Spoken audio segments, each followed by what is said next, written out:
કે ફલાણા એરપોર્ટમાં ફલાણા પ્લેન આરે ભેંસ ભટકાણી. શું કામ? કે ભટકાણી પ્લેન આરે એટલે. બાકી અમુકને નામ લેવા પડે, બાકી ભેંસના પેટના ને ઓળખે થોડા કોઈ યાર.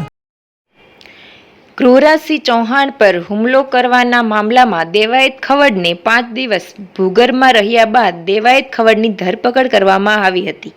ગઈકાલે રિમાન્ડ માટે જ્યારે કોર્ટમાં રજૂ કરવામાં આવ્યા ત્યારે રિમાન્ડ તો દૂર, વેરાવળની કોર્ટ દ્વારા તેમને જામીન આપી દેવામાં આવ્યા છે અને જામીન 15,000ના બોન્ડ પર આપવામાં આવ્યા હતા.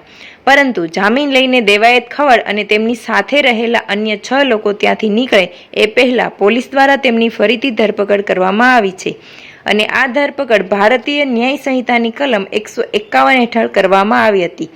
151 એવું જણાવે છે કે પોલીસને ક્યાંક હજુ પણ એવું લાગી રહ્યું છે કે દેવાયત ખવડ આ વિસ્તારની અંદર ફરીથી ઉત્પાત મચાવી શકે, એટલે કે મારપીટ કરી શકે છે અને આ 151 હેઠળ ધરપકડ બાદ પોલીસ પાસે 24 કલાકનો સમય હોય છે અને ત્યાં સુધીમાં તેમને પૂરતા પુરાવા શોધી આરોપીને એક્ઝિક્યુટિવ મેજિસ્ટ્રેટ પાસે રજૂ કરવાનો હોય છે અને ત્યાં તેમને જામીન આપવાના હોય છે.